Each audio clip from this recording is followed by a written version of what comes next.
இந்த தடவை நம்ம தூத்துக்குடி ஸ்பெஷல்ல ஒரு பாரம்பரியமான உணவு பார்க்க போறோம். இது செஞ்சு காட்டுறதுக்கு மைமூன் என்னோட இருக்காங்க. சொல்லுங்கம்மா, இன்னைக்கு என்ன ரெசிபி எங்களுக்கு செஞ்சு காட்ட போறீங்க? இதோட பேர் என்ன? இது பேரு கோழியப்பம். கோழியப்பம்னா கோழியை வச்சு செய்யறதா? இல்ல, மைதா மாவு வச்சு செய்யறது.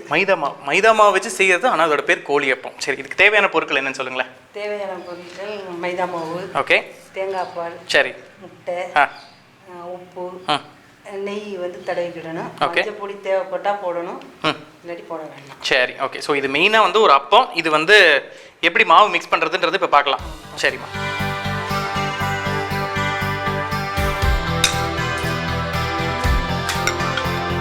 மைதா மாவு அது.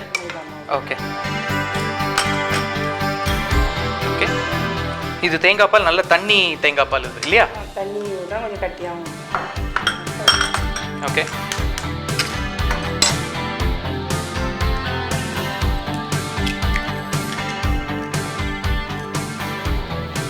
உப்பு,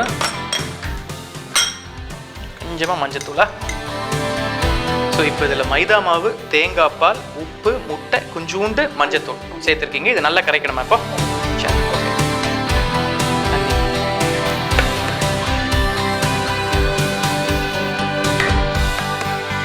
நல்லா கரைக்கணும். ஓகே.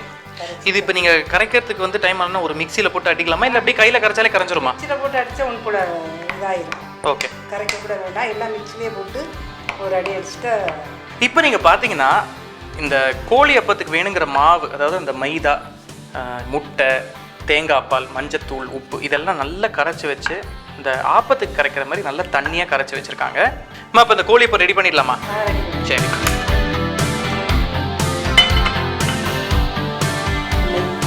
நெய் போட்டுமா கொஞ்சம்? ஓகே. இது எதுக்கு நல்லா அந்த ஒட்டாமல் வரத்துக்காது. இந்த கோழி அப்பத்தை எதோடமா சாப்பிடலாம்? கோழி ஆனம், மட்டன் ஆனம். இதுங்க ஆனம்னா உங்கள் ஊரில் குழம்பு வைப்பீங்க, எங்கள் ஊரில் ஆனம் போகும். அடேங்கப்பா, அதுலேயும் வித்தியாசம் இருக்குது பார்த்தீங்களா? நம்ம ஊரில் குழம்பு கறின்றதை அவங்க ஆனம்னு சொல்கிறாங்க. ஸோ இப்போ இது கல் சூடாயிடுச்சுன்னா நான் ஊற்றிக்கலாமாம்மா? சரி.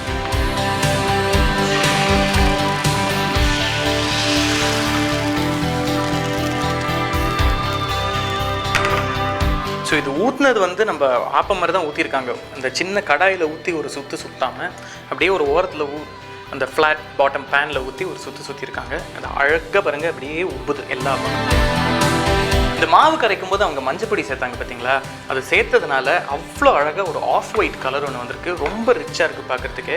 இங்கே அழகாக அந்த ஓரம் விட்டு நடுவில் அப்படியே இந்த பபுள்ஸ்லாம் வந்திருக்கு பாருங்கள், ரொம்ப பியூட்டிஃபுல்லாக இருக்குது. அவ்வளோதான், கட்ட வேண்டியது தான். வாவ்.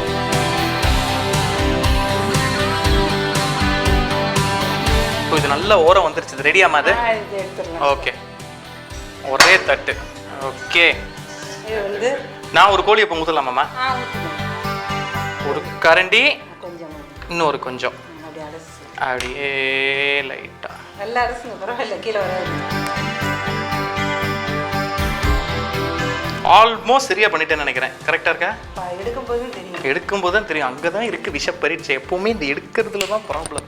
நான் செஞ்ச கோழி அப்பம் நல்லா அந்த பபிள்ஸ் வர ஆரம்பிச்சிருச்சா? கொஞ்சம் திக்கா இருக்கு.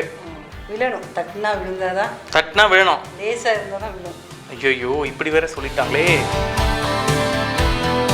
தட்டினா விழுமா விழாதா? அங்கே தான் இருக்கு இப்போ. ஓகே, பார்த்து. விழுந்ததா? ஐயோ, விழலை. நீங்கள் சீக்கிரமாகவே எடுத்துட்டீங்க அதை. இப்போ நான் ஊற்றின மாதிரி ரொம்ப திக்காக ஊற்றாமல் கொஞ்சம் தின்னாக ஊற்றிங்கன்னா, அவங்க சொன்ன மாதிரி லைட் அண்ட் ஃப்ளஃபி அப்படியே அந்த பேனை கமுட்டினா அழகாக விழுந்துருக்கு. ஓகே, சேவக்கல். சரி, இதுக்கு இந்த கோழி அப்போன்னு எப்படி பேர் இருந்துச்சு? இதில் கோழியும் இல்லை, ஆப்பம் மாதிரி அப்படி அந்த சட்டியில் ஊற்றுற மாதிரியும் இல்லை. எதனால அந்த பேர் இருந்துச்சு? அது தெரியல. ஆனால் எங்கள் பாட்டி, எங்கள் அம்மா எல்லாரும் கோழியாக போம்பாங்க, தருவாங்க, தங்குவோம். அது மாதிரி நானும் சொல்லிக்கிறேன். அவ்வளோதான். அது மாதிரி இப்போ நீங்களும் எனக்கு செஞ்சு கொடுக்குறீங்க, சாப்பிட்டுட்டு போ அப்படின்றீங்க. இது கோழி கறி வச்சு சாப்பிட்றோம், அதனால கோழி அப்பன்னு சொல்லலாம். ஆறு முட்டை போடுறதுனால கோழி அப்பன்னு சொல்கிறாங்களா? சொல்லிக்கலாம், என்ன இப்போ. இப்போ நான் இந்த கோழி அப்பமும் இந்த சிக்கன் ஆனம், அதாவது சிக்கன் கறி, இது ரெண்டுத்தையும் டேஸ்ட் பண்ண போகிறேன்.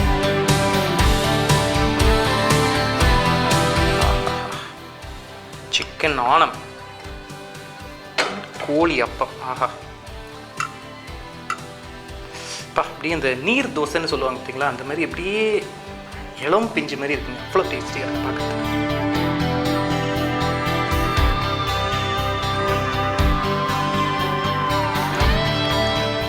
ஆஹா,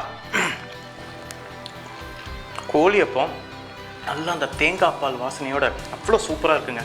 கூடவே இந்த காரமாக அந்த சிக்கன் ஆனம் உண்மையிலுமே சூப்பராக இருக்குது.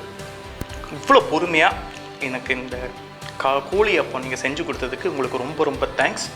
இந்த தூத்துக்குடி ஸ்பெஷலான கோழி அப்பத்தை இன்றைக்கி நீங்கள் செஞ்சு டேஸ்ட் பண்ணி பாருங்கள்.